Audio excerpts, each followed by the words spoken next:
does everything fade away? Like when you're in that moment, are you thinking a lot about what's happening? Do you even notice the crowd? Do you hear the snap at 10 seconds? Yeah, you do. There's certain. I wouldn't say that you completely don't hear the crowd, but there is a tunnel vision when you're fighting. So it's really hard for things that you don't want to creep in to creep in. Like every now and then I'll hear something random. Like one time I was fighting and I heard someone yell, "Hit her in the deck," you know. And I'm just like, what? wait. Stay focused.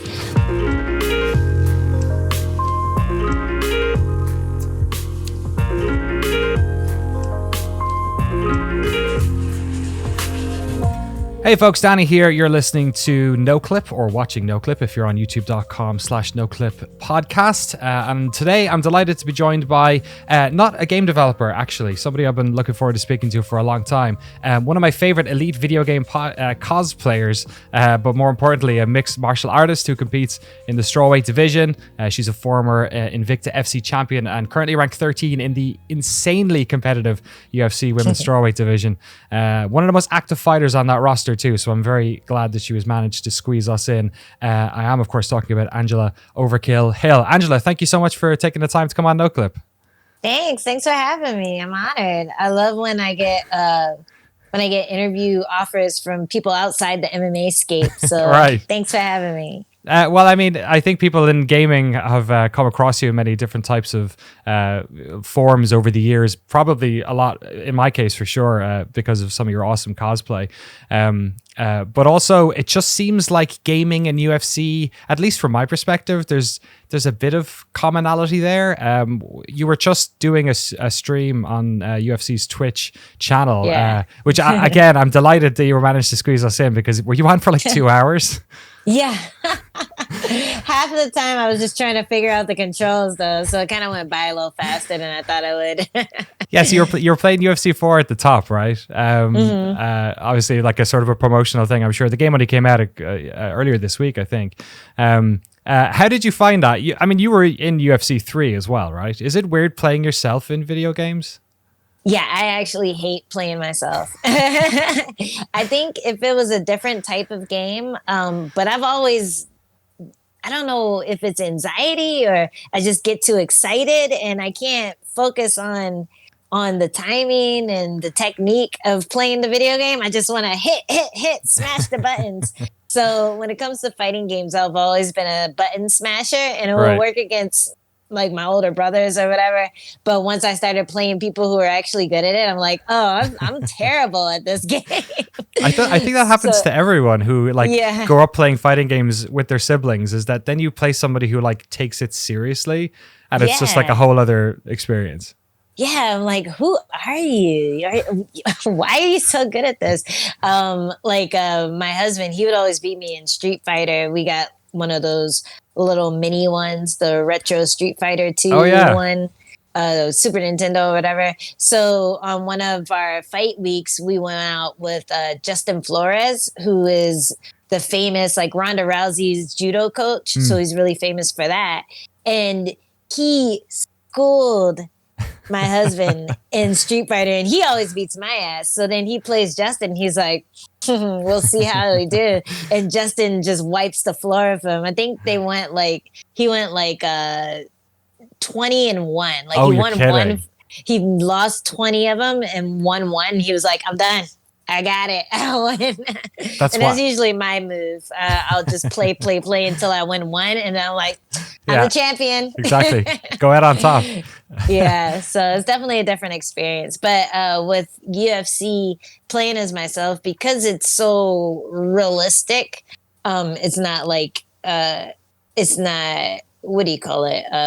It's not stylized at all. It's just 3D characters that look like you. Right. It sparks up those old feelings. So like I get the same twitches that I do when I watch one of my old fights, and I'm just like, block, hit, so it's a little harder for me to play. That's wild. So when you go back and watch replays of your old fights, you're kind of having that like muscle memory reaction, sort of like, wow. I don't know if what it's comparable to, but definitely if I watch an old fight and I see something coming, or I throw something and I'm just like, ooh, that was a good one. Like you can't watch it without twitching or getting into it. So I guess, if you can read your own feints and stuff like that, do you ever try and beat yourself up in the UFC games? Go the other way? I'll play the computer just because I suck so much. I know I'm going to lose.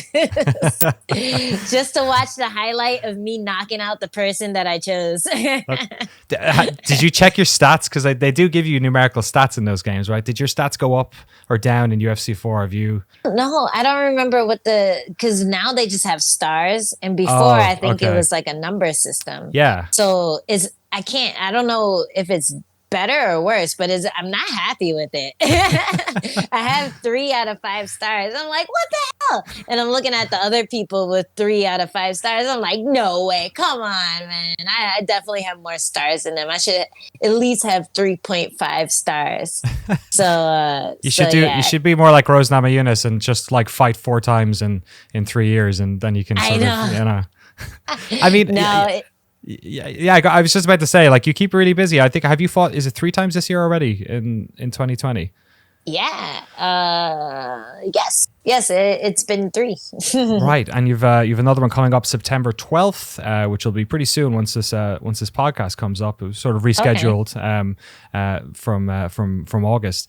So, like, what do you do in your downtime then? Because obviously, I wouldn't know the first thing about training for something like that. Most thing I've ever done is hit a heavy bag in a boxing gym, but it looks like those camps are like pretty intense. Are you able to like play games in your sort of like downtime while you're in camp, or is it the type of thing you sort of do when you're not focusing on a fight? There's like different times when I play games. So sometimes if I just had a fight and I know I can play a game for like 3 days straight without feeling guilty about it, right, then I'll dive in. It's always nice to have a good game to dive into. I think the last game I played like that was Final Fantasy. Like right after a fight, I just had Final Fantasy and I was just like, okay, I'm just going to veg out in front of the TV. My husband can't tell me shit because I just won this fight, Oh, wait, no, if it was the last one. I felt like I won. But I think there's only 3 people in the world who didn't think you won, and they were the judges. Yeah, but yeah, it's really fun to dive into a game right after you complete that task of just like training your heart out, fighting your heart out, and then coming home and just reaping the benefits of that. So that's always a fun time to play a game. But then also I like to use it as my recovery time. Right. Because before I felt like a lot of times I would get too much in my own head and think about the fight too much, think about what my opponent's doing too much, think about what people are saying about me online, just stuff like that. I'd search for things to dwell on and to focus on that I had no control over. So as a way of, I guess, meditation, I started playing games in my downtime. Like if I come home at night after training, I'll eat, I'll play a game for like 2 or 3 hours. And then my mind is in a more calm state where I can just relax and go to bed, as opposed to thinking, oh man, I got tapped out in training today. I got hit with this punch that I shouldn't have, or, oh, this kick isn't coming out right. And I've been practicing it so long. And just things like that can mess up your sleep patterns, mess up your REM, whatever that's called, REM thingy.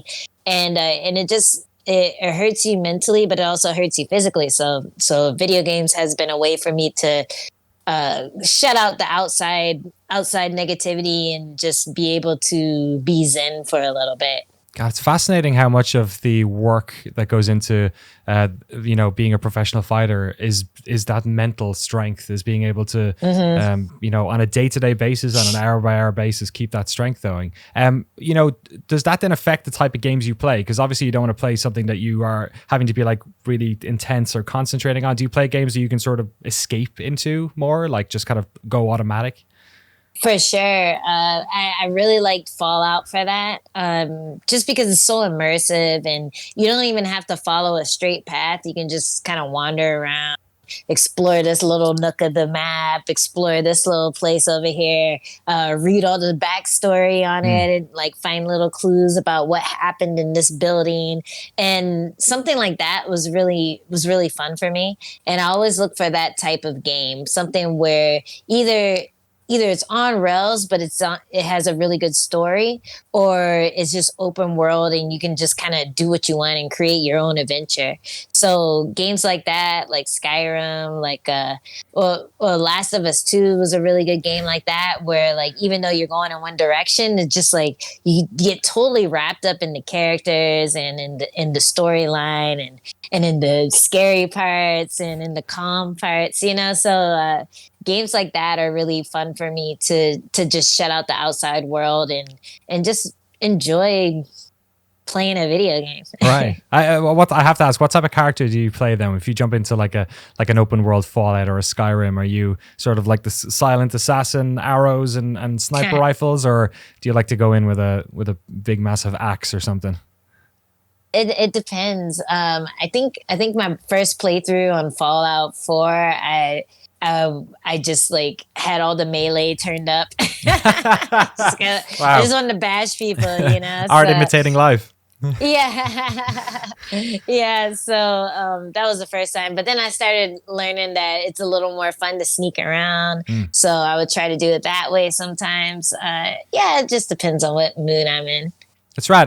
That was one of your cosplays as well. I remember seeing was a Fallout. I don't know what we call it, a dweller, I guess. Is it wearing? Yeah, the vault dweller. Yeah. So let's talk about your cosplay a bit, because obviously, for me at least, I think I was probably getting into MMA around that sort of time where I think some of your cosplay exploits were going viral. I remember the Sagat one was one of my favorite ones, I think, and the Dalsim one as well. Tell us a little bit about your cosplay then. Is this something you've always liked to do? Do you make the costumes yourself? It's almost seems like a cheat code that you have this fantastic place to do them. Like weigh-ins are such a perfect match actually when you think about it.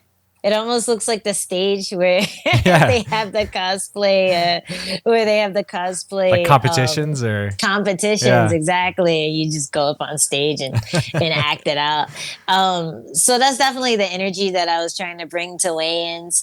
And a lot of people do fun stuff during weigh-ins, but I think once the Reebok deal happened and they kind of shut down a lot of the creativity. We had to get things pre-approved before we wore anything that didn't come from Reebok.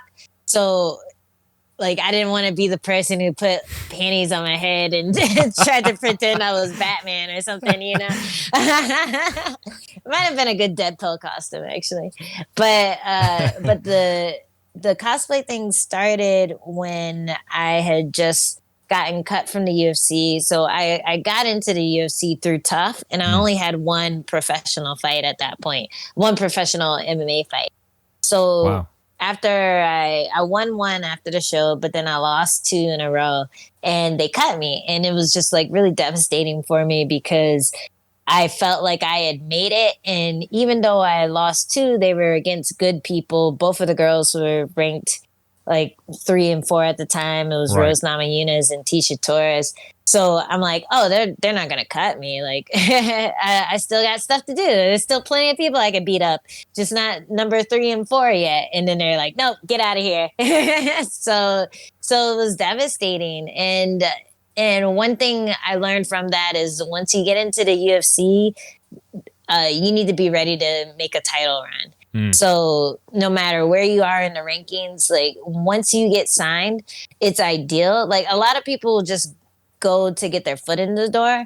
But I think for any young fighters who feel like they're getting some wins, they feel like they can fight certain people, I think the best thing to do is just to hone your skills until you get to the level where you think you can beat the champ and then get back in there. And so when I got cut, I was just like, man, now what? It's a really hard road to get cut from the UFC and then be brought back in. Right. But Invicta is one of those one of those promotions where they pluck fighters from there all the time. So it's the best promotion for women to be in, because there's a lot of eyes on it. The matchmakers are always looking for finishers or just standout people in Invicta, looking for champions in Invicta to bring into the ranks. And a lot of girls have come back after that. So when I got into Invicta, they also had this reputation for the girls dressing up in really funny costumes for weigh-ins. And I don't know how it started, but it must have been since the Invicta #2. Girls started coming into weigh-ins dressed up as different characters, like Mortal Kombat characters or Harley Quinn or something like that. And I was one of the people who would make fun of it all the time. But then once I got to Invicta, I was like, well, I guess I got to do a costume. I have no choice. So it was really fun for me. Like I've always been a person who really enjoyed Halloween and enjoyed making my own costumes. And I've never been a cosplayer, but once I had that stage, I thought, hey man, I should try this out and really get into it, really go all out. So the first costume I did was the Vault Dweller one. Right.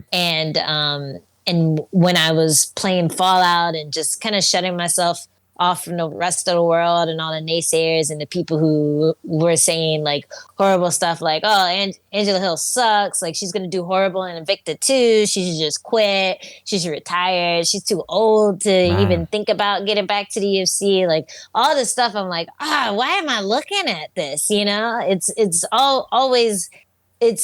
never worse than what you tell yourself, but to hear someone else say it always hurts a little bit more because they're validating those negative things in your head as opposed to validating the positive things. So instead of looking at that stuff anymore, I was like, all right, I'm done. I'm not going to Google myself. I'm not going to look for things to be mad at. I'm just going to play this game and get really into that. And I think I hadn't really, thrown myself into a video game like that since way back, like Metal Gear Solid. Right. So I took a big break from playing video games until then, and I was like, you know what, let's play this. This looks like fun, and I got really into it. So I'm playing Fallout, and I'm like, man, I need to think of a costume to do, and I'm like playing Fallout, and I'm like, oh yeah, why don't I dress up as my character in Fallout? So that's what I did. Didn't you make the Pip-Boy yourself as well? Yeah. Out of like paper mache or something? What was it? Yeah, I made there's like a phone app where you can get the Pip-Boy screen.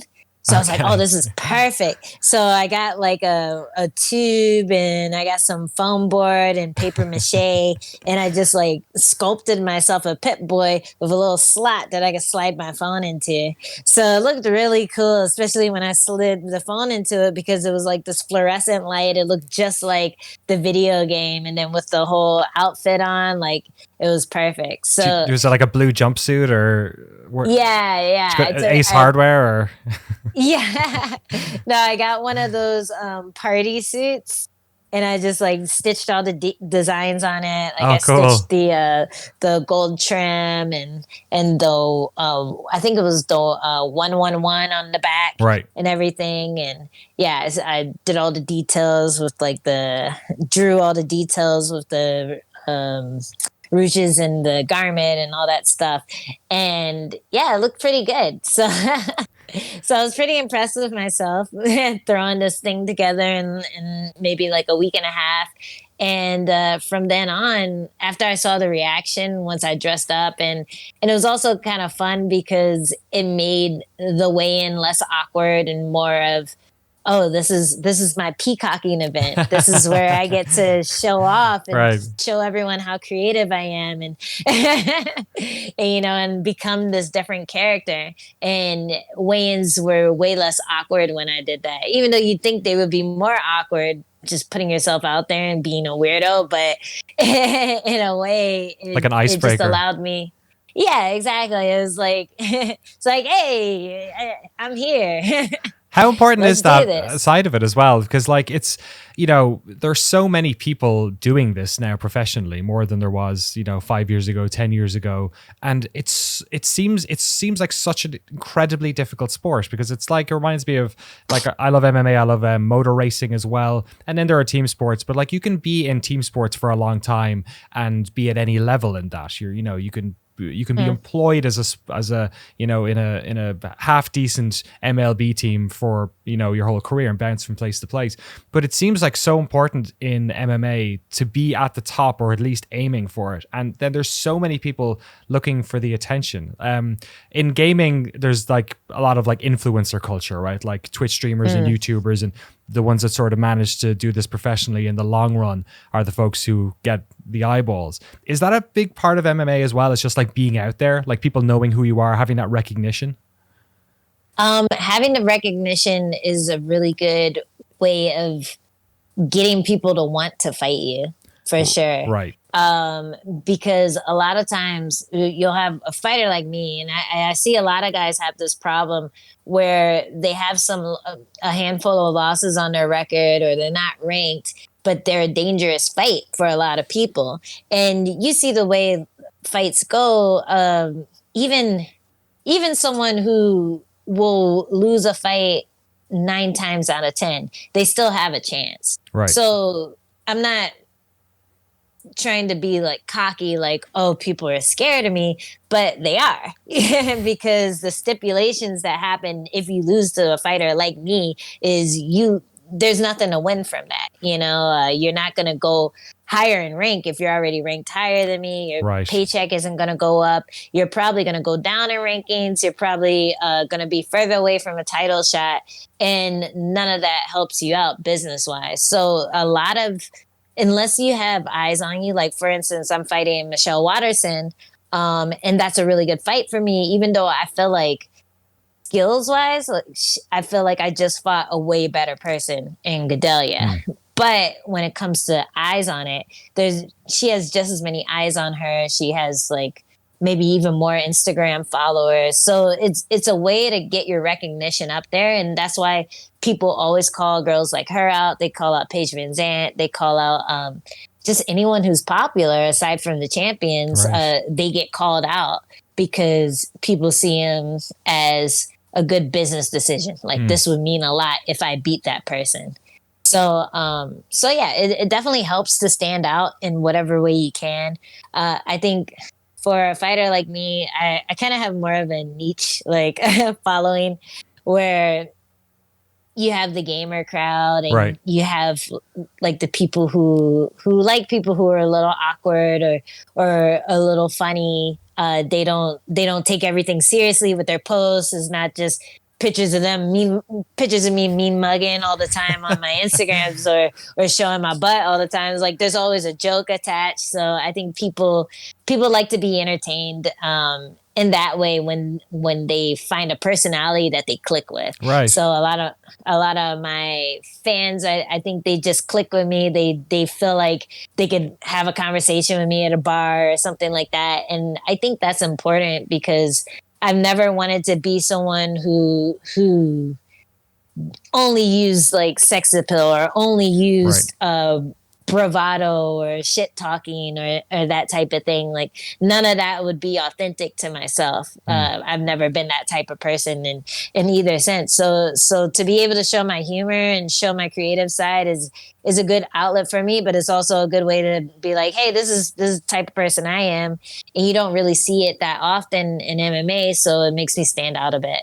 Right. Yeah. Have you felt like an outsider since you've entered MMA? Do you feel like you are part of that world? Because obviously, when you broke onto the scene in UFC as well, you were the first African American woman to be part of the promotion. And when I look at your background, I was fascinated to learn that, for instance, you'd gone to college for animation and you were pursuing, a career in that world. Then again, I don't know that many MMA fighters, so perhaps everyone who works in MMA had a previous calling before Animation. They did. Yeah. Well, yeah, maybe not all in animation. But yeah, I feel like a lot of people who play games often feel like they're sort of outsiders in some respect. Have you felt that? Is that sort of how you think about yourself? Yeah, I've never been the popular girl. for sure. Like in high school and in college, I have my little group of friends that I trust and I can be myself around. But when it comes to everyone outside of that, I feel a little more shy. So, and I think people are actually surprised when I say that, like, "Oh, I'm shy." They're like, "No, you're not. Shut up." Yeah, I mean, you do beat up people on television. yeah, but that's totally different, dude. The most vicious people that I know are so soft spoken and pleasant to be around. They're so sweet and considerate, and then they're smashing someone's head into the ground the next day, and you're like, "Who is this guy?" But it's really funny how like some of the most vicious people, they have a switch where they're just like so sweet and so gentle and everything, and then like they're just monsters in the cage. But yeah, that's always been kind of my thing. I've always been very shy, very soft spoken. So when I meet people, or when I talk to people from my life before fighting, they're always like, "Oh my God, I can't believe this is you." Like I couldn't believe it. I couldn't believe my eyes. Like, you're doing this. Like, that's so crazy, but it's so cool. Like, I really respect that you're able to do this. But yeah, they're always like, "I never would have thought, like in 100 million years, I never would have thought you." I'm like, what is that supposed to mean? But but I get it. Like I was a dork. I was like a little skinny, like soft spoken girl in like high school and college. So to go through this transformation is kind of a total 180 from what I was up to after graduating college. Yeah. Yeah. Can I ask you a little bit about your animation work then? What was it about animation that drew you to it? And I guess ultimately, what was it that pulled you away? I've always been very meticulous when I would draw things. I went to a high school that had an arts program, so after taking all the dumb classes that were important, like math and science and all that stuff. Science, who needs it? Yeah, get out of here. After doing all of those classes, we go to our annex building, Suitland High School, represent. And where was this? Suitland High School in Maryland. Oh, whereabouts in Maryland? I lived in Annapolis for 2 years. Oh, okay. Suitland, Maryland is PG County. Okay, yeah. All right, not too awesome. Yeah, so like real close to DC. Yeah, and close to where Fallout was made. It's made in just outside Rockville. Yeah. Yeah, it was fun. Actually, I went back and played. Which one was it? Was it Fallout 3? There was one the of one them in DC. that was the one in DC, and I'm like, oh, my high school's over there, and just like looking at all the sites. It was a little different, but still my wife's from Arlington, close. and she was angry that the map stopped before you could get over there. That's funny. Yeah. Sorry, you were saying your annex building in high school. Yeah, we would go to the annex building, and that's where all the arts were going down. So they had like music and drama and fine arts, and that's where I was.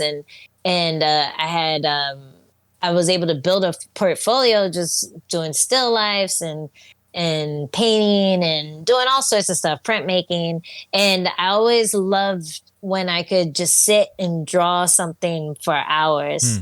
So when I started getting into animation, I just got into it. I've always loved watching animation, like Studio Ghibli films were really impressive to me, just because the motion was so fluid, and it wasn't like anime where everything's like jilted like this. It's just like you can really feel the motion as if it was rotoscoped or something. Right. I think they kind of combined that to like a regular 2D like cell animation with rotoscoping a lot, and it just made it really beautiful and fluid. So stuff like that I really found just really nice to look at, like an art piece.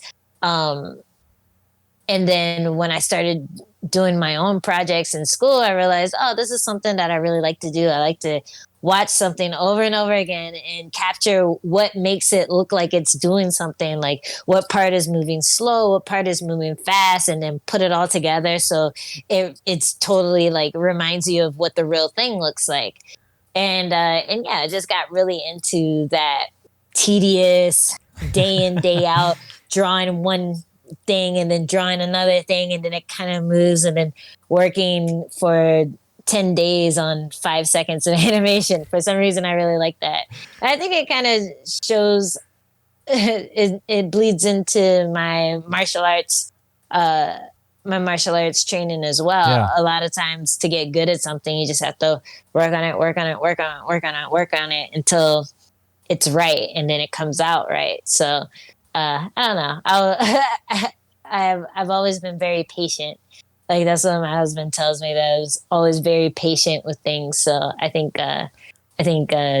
yeah, animation is definitely a test in patience. Yeah, it seems like before you mentioned it, it did seem like there was some sort of commonality between that sort of the amount of time required to work on something, to hone a skill, to sort Yeah. of the 10,000 hours to become good at something. It seems like that's a large part of the fight game as well, I imagine, because it's inches and it's seconds. And what is it about that? Do you think, is there a simplicity to that sort of? I'm sure it's very complex. I'm not sort of reducing it, but is there something enjoyable about having something small that you can sort of really curate and get good at, and does that appeal to you? Because I'm the type of person who, I have no patience, so I need to have like 10 plates spinning to feel like I'm creatively satisfied. Yeah, for sure. I get that for sure. I think it makes it easier when I can look back on where I was 5 years ago, and then look back again on where I was 10 years ago. And Right. I'm like, man, I've been grinding, and it shows. Because sometimes when you're really passionate about something, but you feel like you've been working on it forever, but sometimes you look back and it's only been like 6 months. Mm. And you're like, man, I've been working on this skill, on this talent forever, and I haven't gotten anywhere. But then you're comparing yourself to people who have been doing it all their lives, or doing it for at least 10 years plus. And that's why a lot of times when you start something new, it seems impossible to catch up. Mm. So I think one of the good things that I did to avoid that was I started my career, my fighter career, not really caring what happened 10 years from now with my fighter career. Like I was just doing it because I loved it. I Right. wasn't doing it because I thought it was going to make me a lot of money. And I think that's the problem that a lot of fighters come in. They come in with this mentality where they're like, oh, I'm going to be the next Conor McGregor. I'm going to be, the next champion of the world. And it's like a lot of people don't get past that stage of having one or two fights. So you're coming in with no experience and you think you're going to be the best in the world. Like, just do it because you love it. And Right. if it's going to work out for you, then hopefully the pieces fall in the right places. But there's no way that you can be a fighter and not be passionate about it. Like if you don't enjoy learning techniques and enjoy getting beat up a little bit, like like then there's no, like you even see it in the UFC where you have fighters who are so afraid to take a punch that they won't attack, or they shoot straight for the ankle right away because they're so afraid of taking a punch, even though they've taken punches a billion times and done okay when they couldn't get them down. And same thing with strikers. They're so afraid to get taken down that they don't throw anything, and then they get taken down anyway. So you kind of have to embrace the grind. It's just like the quote everyone uses, but you have to embrace the grind. You have to embrace the suck. You have to know that it's a fight, so you're going to get punched in the face, and you kind of have to like it a little bit because you got to take one to give one. In most cases, and if you don't enjoy having a tough round like at the gym, where you're just like, man, that was awesome, and the person you sparred is like, yeah, that was awesome, then it's not the right profession for you. But Right. but yeah, even when I was just doing it for fun, I'd have like a really good sparring day, or even a sparring day where I didn't do amazing, but I did something new that I had been trying to do for all this time. And finally I landed that one like Superman punch on the guy that always beats me up. And even though it was one punch that I landed, I'm really proud of it. I'm like, yeah, I'm like limping home. Man, I got him with that one punch, you know? So yeah, I definitely feel like when you're passionate about something, you know, even if you don't think it's going to make you any money, just following the passion usually leads to happiness. And when you're good at the thing you're passionate at, it always helps too. Yeah, well said. It feels like a lot of people spend a long time trying to find out what that thing is, Yeah. and it can be quite difficult in life. We talk a lot with developers about the sort of mechanics of games, right? Like the logic that's going on behind the scenes to make everything work. I don't have to get to talk to people who are, you know, able to play games, but also like done the real life version of it. The UFC games have always had this like problem with trying to translate incredibly complex physical spatial movements into button presses. Yeah. You sort of alluded to it at the start of the show. Like to do you can probably do a bunch of holds and grapples and stuff in real life that in this you're having, okay, it's like R2. I'm like, wait, what? Yeah. Yeah. Is it like, the experience of being in the ring, I'm sure, is so different and so different to probably to sparring and everything else. Is there any commonality whatsoever between what you see when you play the games and when you're doing in real life? Because the amount of emotion I imagine in the moment when that octagon closes must be incredible. Oh yeah, it's. I feel like the whole time that you're walking out to the octagon, you're just trying to contain your emotions. Like you don't want to have this crazy anxiety dump as soon as you get in there and you start fighting, just because you were so excited to walk out and you're like screaming and singing your song and like, right. High fiving Bruce Buffer and getting all amped and, shadow boxing all crazy. Like, I think the best way for me, at least, to deal with it is to just like keep my calm, keep my focus, and try to stay in the moment, like not freak out about what's about to happen or what they're about to do. Just focus. Okay, we're walking out. All right, that's my song. All right, not gonna touch gloves. Okay, like like just like taking each moment as it comes, as opposed to like getting too riled up. But I don't know, the game. I feel like it almost makes me proud of the fact that I've gotten this far, because it's so complicated that you can't put it in buttons. Like, right, yeah, it's so complicated. Like all the movements in MMA, the footwork, like I'm trying to throw combinations that are basic. Like they show you how to throw the jab, the cross, the hook, the kick. I'm like, okay, this is super basic combo. Jab, cross, hook, kick. Okay, I'm going to throw that. And then it's all over the place. Like, I feel more in control playing Octodad. Have you ever played Octodad? yeah, absolutely. Yeah, I feel, as a fighter, I feel more in control playing Octodad than this thing, because I know what I want it to do and I know exactly how to do it. Right. If I had like a motion capture, motion capture game controller, I could do it perfectly. But the fact that I have to press the buttons is so frustrating. Like it's really funny. That's fascinating. Yeah, that the Octodad with this, because Octodad has, the way in which that controls has loads of those layers removed effectively. It's kind of more one-to-one, with the another aspect that I saw at the start of your stream. You saw, I think it's the start of the career mode in UFC 4. There's a bit where they sort of they show the fight, and it's all you can really see is sort of you and the opponent, and the rest of the world sort of fades into the background. It made me think, is that at all what it's like? Are you aware? I mean, it's very different in this sort of post-quarantine world, with the lack of audiences at the events and stripped down teams. But does everything fade away? Like when you're in that moment, are you thinking a lot about what's happening? Do you even notice the crowd? Do you hear the snap at 10 seconds?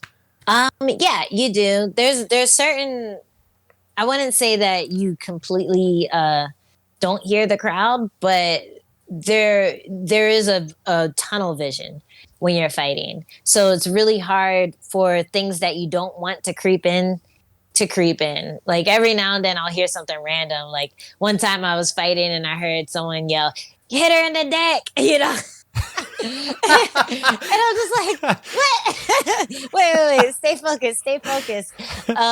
But there's so much that goes on that you're able to block out. It's really amazing. Right. So that's why you have a lot of fighters who I guess are more focused and they're more able to do that. Like I guess it's kind of a skill, or some people are just better at it than others. But a lot of fighters have said that they don't feel a difference once the fight starts, and I totally get that. I don't feel a difference either. The only difference I feel is that it's way easier to hear the corners because you don't have that Right. background noise drowning it out. So it's almost like when you have a bad microphone and there's a lot of fuzz in the background, so you just turn it down, and so you Right. hear the corners but they're really low because everything else is blocked out. So without the crowd there, there's no background buzz, there's no background noise. So the corners, both corners are really audible. If you try hard enough, you can hear the commentators, I guess, if you're close enough to their booth. But I didn't Right. hear anyone when I didn't hear the commentators. I just heard my corner really well. Um, but yeah, I think it's totally true the way that happens. There's a fog. If you focus really hard, you can see faces or whatever, but usually that's not your mind, where your mind is. Usually you're focused on the person in the cage. You're focused on what your coaches are saying. You're focused on where the steps are so you don't trip the first thing you do when you walk in, like little stuff like that. That's wild. Video games are often a competitive thing. I saw you playing Fall Guys at the end of your stream. Have you gotten a crown, by the way? I still haven't gotten a crown. I still haven't No, won. no, Oh, I can't get past the killer. third board. Yeah, it's always I don't want to get in the final one because then the anxiety will just kill me. Yeah. I know whenever the moment comes for me, I always stumble and fall in many parts of life. But obviously the physicality, the athleticism, the mental strength, all of this stuff. Once you're actually in the fight, then the strategy, the counter strategy, 2 or 4 times you get to sit in your corner and strategize. How critical is that in your sort of training in the moment that you are able to change strategy and counter the opponent, or do you feel like once you're sort of in there, I find it incredible when I see somebody who's just been punched and been punching people and kicking people for 5 minutes is then able to sit down and talk to somebody. It seems like incredible that you're able to even have the concentration. And how important is that as part of the fight? It's something you have to practice. Really? I remember my first Muay Thai fight. So this was probably my third fight total. But my first Muay Thai fight was in front of a crowd, was my third fight in Muay Thai. So Wow. this is the first time like my friends and my family came out, and it's in New York. It's this fight promotion called Friday Night Fights in New York. And I fight this girl who had I forget how many fights, but she had more experience than me. Everyone thought I was going to get beat up. But my whole gym came through and her whole gym came through, and I go in and I have a great first round. But I'm sitting in the corner and my coach is talking to me. He's like, Angie, you got to do this, and that. Bah, bah. And I'm just sitting back, chilling because I hear them shout at my name, Angie, Angie, Angie. And I'm just and he's like, what did I say? And I'm like, And then the second round, I go out and I get my ass kicked. So, so the third round, I actually listened to what he had to say. Brandon Levi, best Muay Thai coach in New York City. But yeah, after the second round, I knew I had to listen to what he had to say and make those adjustments. So I was like, okay, I need your advice. Second round didn't go that well. But yeah, it's definitely a skill that you have to work on. And I think a lot of times when you're fighting at a high level, but going to new gyms or working with new cornermen, it can be tough because you don't have that relationship and you don't have that trust. Right. You don't have that familiarity with the athlete's abilities. So like you can be talking to a guy who never throws head kicks, and you're like, the head kick is open. He's like, all right, like, what do you want me to do with that? I don't throw head kicks. I never have, and I never will. You know, like there's some things that people just won't throw. Yeah, the spinning back fist is there all day. Okay, cool. Like, What else you I'm got? not gonna throw the first spinning back fist ever right now just because it's open. You know, fall on my ass and look like an idiot.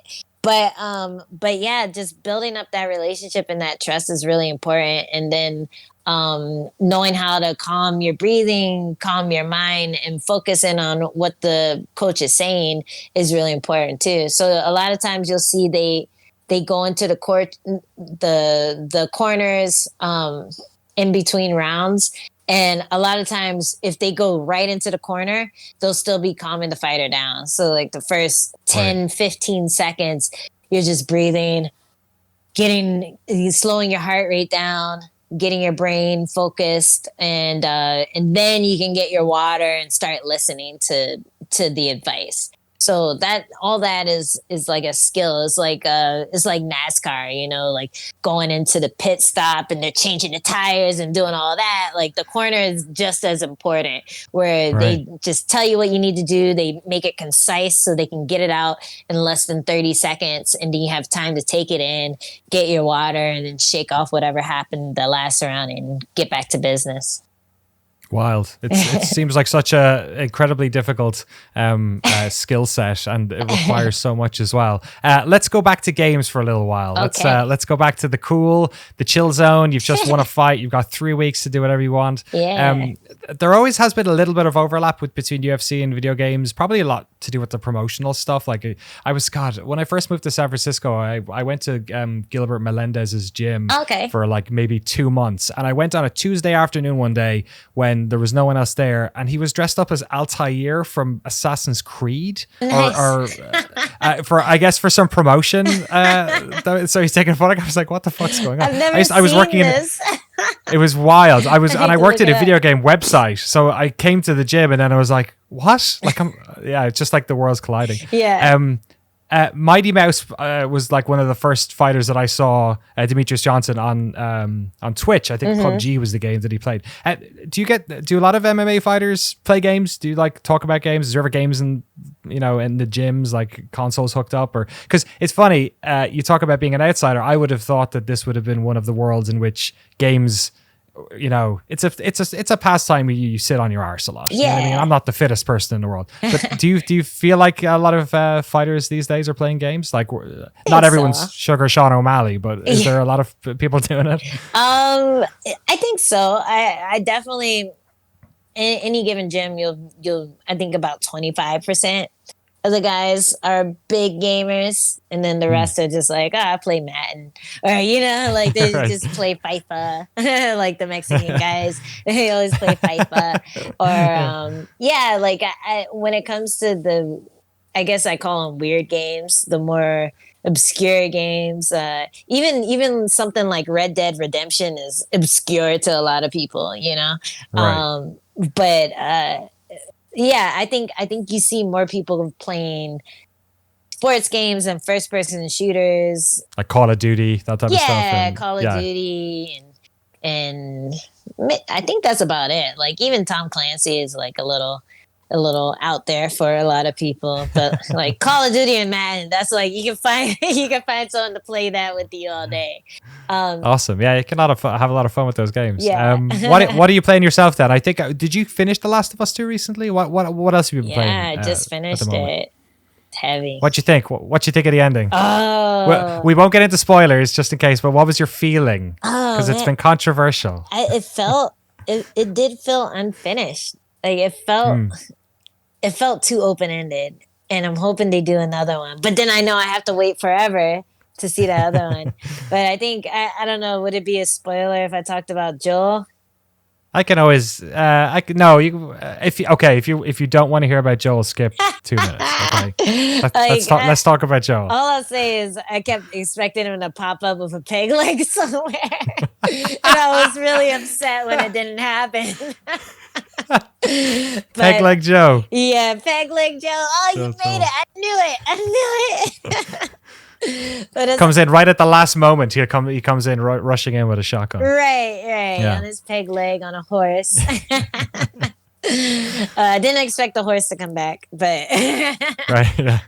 but Yeah. What did you make of it? Like, very physical game. Lots of gritty punching. Physicality. Yeah. People beating the fuck out of each other. Ooh, it was nasty. I kind of liked how visceral it was. Like I liked how it didn't pull any punches with the violence. Like you would meet someone as one character and then you blow their head off as another.